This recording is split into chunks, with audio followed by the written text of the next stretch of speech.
Look who finally woke up. Look who finally noticed the cameras. Look who finally felt the eyes burning holes through their reality. You magnificent paranoid genius. You were right all along. They've been watching you for months, cataloging your movements, decoding your patterns, trying to understand what makes you tick. But here's the plot twist that's about to shatter their entire operation. You knew. You've known since day one.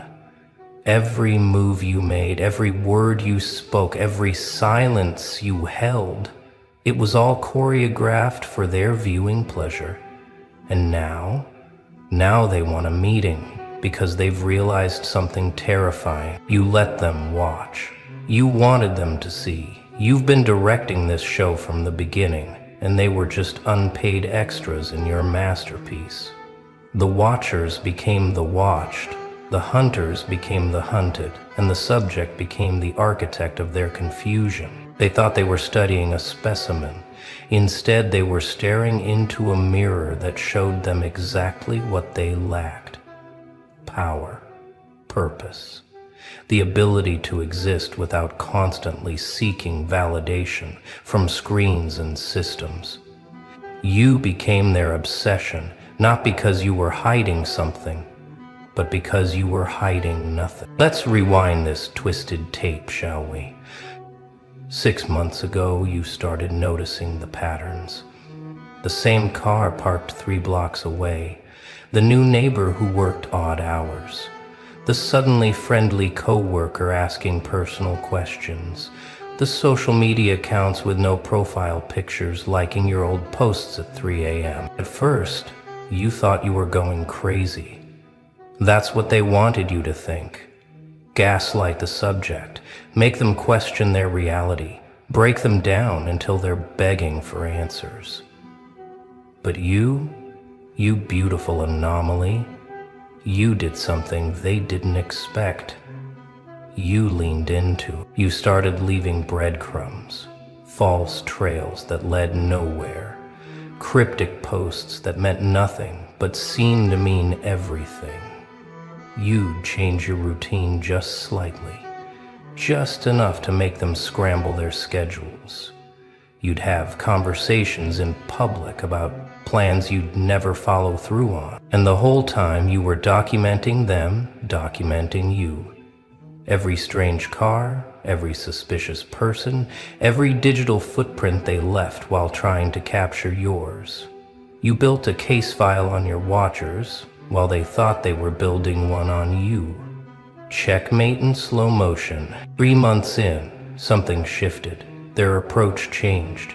The surveillance became sloppier, more obvious, almost like they wanted you to know. And that's when it hit you like lightning in a bottle of madness. They weren't trying to catch you anymore. They were trying to understand you. See, most people crumble under observation. They change, they hide, they perform for the invisible audience. But you became more yourself, more authentic, more dangerous.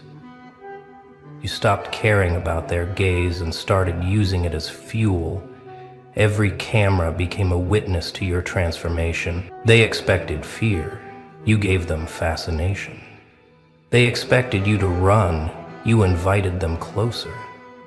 They expected defensive moves. You played offensive with a smile that said, "I've been waiting for you." And that's when their reports started changing. That's when the word started spreading up the chain of command. Subject is aware. Subject is cooperating? No, that's not right. Subject is conducting. Subject appears to be conducting us. Can you imagine the meetings, the confusion, the dawning realization that they weren't in control of this operation anymore? That maybe they never were? You want to know why they need this meeting? It's not because they found what they were looking for. It's because you showed them what they never expected to find. A human being who doesn't operate on fear. A consciousness that doesn't need their approval or their system or their little boxes of normal.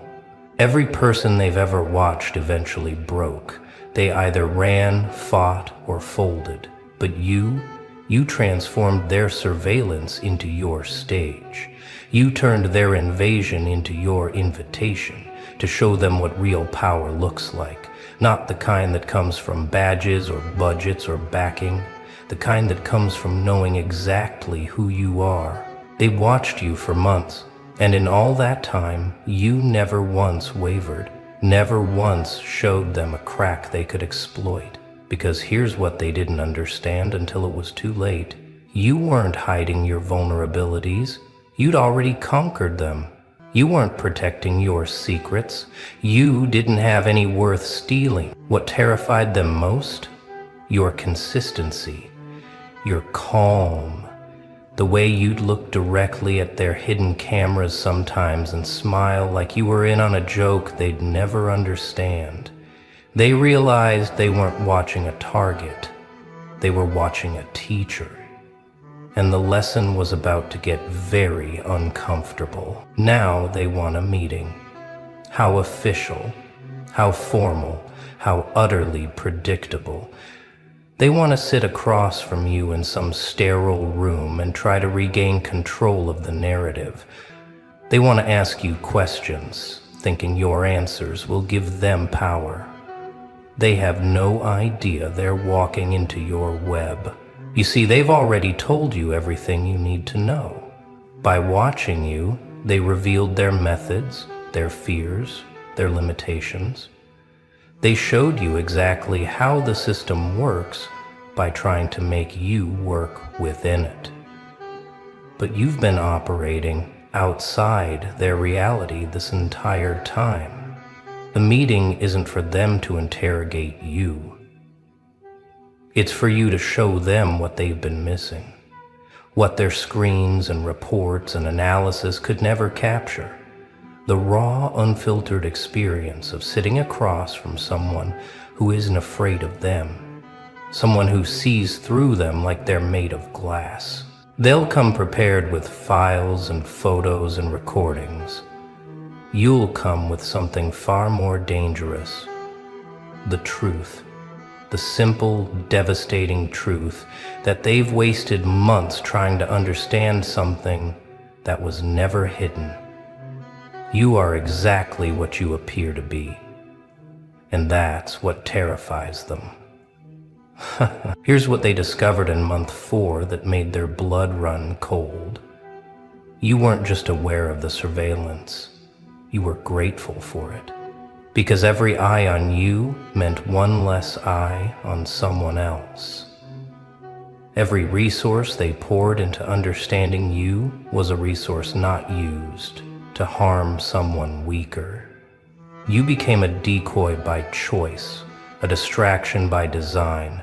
While they focused all their attention on you, how many others slipped through their net? How many people found freedom because you kept the watchers busy? You turned yourself into a lighthouse, drawing their ships toward your rocks. But it goes deeper than that, doesn't it? Because you weren't just protecting others, you were teaching them.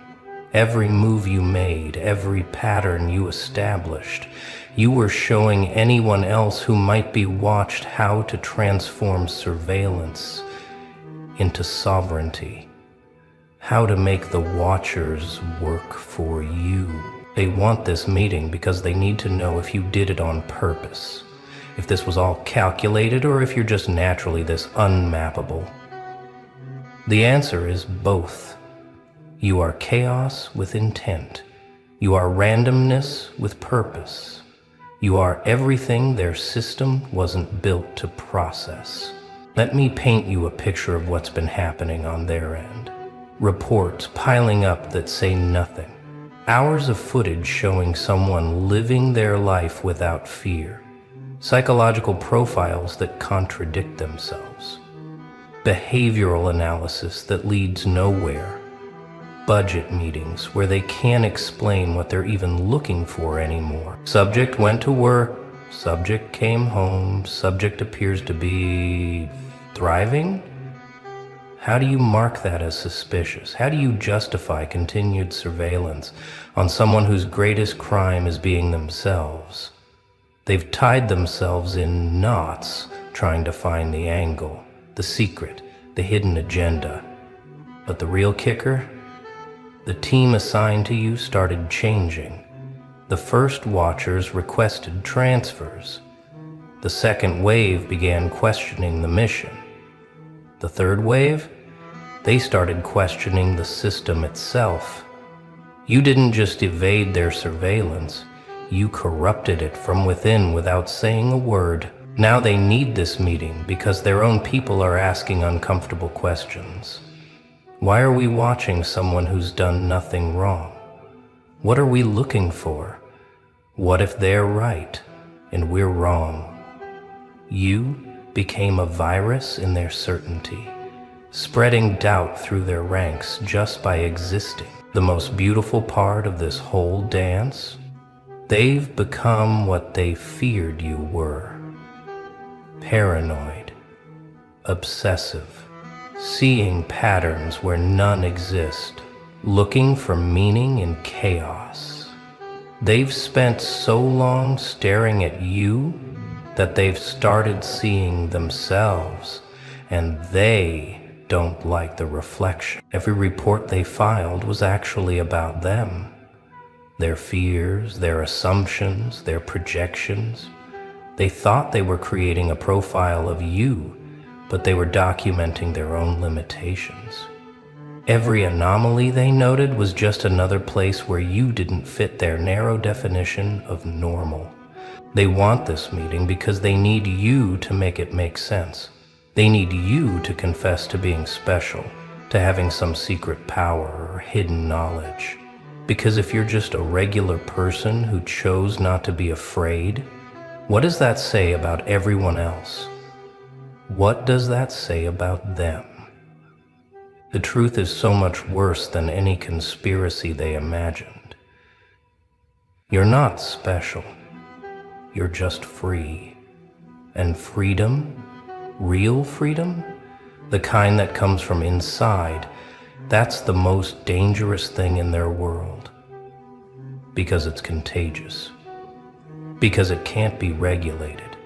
Because it makes their entire system obsolete. So how do you prepare for a meeting with people who've been studying you for months? You don't. Because preparation implies they have some power over the outcome. They don't. This meeting is just another scene in the show you've been directing. Another chapter in the story you've been writing. They'll expect you to be nervous. You'll be curious. They'll expect you to be defensive. You'll be welcoming. They'll expect you to have answers. You'll have questions. Every expectation they've built will crumble the moment you walk in that room with the same energy you've carried for months. Untouchable, unbreakable. You know what really breaks them? You're looking forward to it. Not because you have something to prove, but because you're genuinely interested in meeting the people who've spent so much time thinking about you. Like meeting fans of a show you didn't know you were starring in. The best part, they've prepared questions based on who they think you are, but you've evolved past their comprehension. By the time this meeting happens, you'll be 3 versions ahead of their latest profile. They're trying to catch smoke with their bare hands, and you're the fire that keeps burning. But let's talk about what's really happening here. This isn't just about surveillance. This isn't just about control. This is about the system realizing it has a glitch it can't patch. You represent something that shouldn't exist in their world. A person who can't be categorized, controlled, or contained. Every system needs outliers to define its boundaries, but you're not an outlier. You're off the map entirely. You exist in a space they didn't know was there, and by watching you navigate that space, they've had to acknowledge its existence. You've expanded their reality against their will. They want this meeting because they need to put you back in a box. Any box. Criminal, genius, mentally ill, doesn't matter. They just need a label that lets them file you away and stop thinking about what you represent. But labels slide off you like water off chrome. The cosmic joke is that they created exactly what they feared. By watching you, they gave you an audience. By studying you, they gave you purpose. By trying to understand you, they gave you power. You're their Frankenstein's monster, except you built yourself while they watched. Here's a thought that keeps them up at night. What if you're not the only one? What if there are others like you? People who've figured out how to exist outside their parameters. What if their surveillance state is actually creating more of you, forcing evolution through observation? They've been looking for criminals and finding philosophers. They've been hunting predators and discovering visionaries. Not the religious kind, but the kind that show others how to think differently, how to be differently, how to exist in the spaces between their definitions. The meeting they want isn't really about you anymore. It's about them, trying to understand how their perfect system produced someone like you, someone who doesn't rebel against the system, but simply exists outside it, someone who proves that their control is an illusion, maintained only by those who believe in it. Now you've become their case study in freedom. Not the flag-waving kind or the revolutionary kind, but the quiet, personal kind that comes from simply refusing to play along, from treating their surveillance like weather, something that exists, but doesn't determine your day. Can you feel it? The energy shifting? They're not preparing for an interrogation anymore. They're preparing for an encounter, like scientists about to meet an alien, except the alien looks just like them, talks like them, but operates on completely different principles. Some of them are terrified. Good. Fear is just awakening wearing a mask. Some are angry. Better. Anger is just confusion demanding answers. But some of them are fascinated. Best. Because fascination is the first step toward understanding that their whole worldview might need updating. They'll bring their protocols and procedures. You'll bring your presence. They'll have their scripts and strategies. You'll have your authenticity. It's not even a fair fight. It's like bringing a manual to a jazz performance. Sure, you can try to transcribe the notes, but you'll never capture the soul. The meeting request isn't them pulling you in. It's them admitting they need to come to you. After months of distant observation, they need to sit in your presence and feel what their cameras couldn't capture.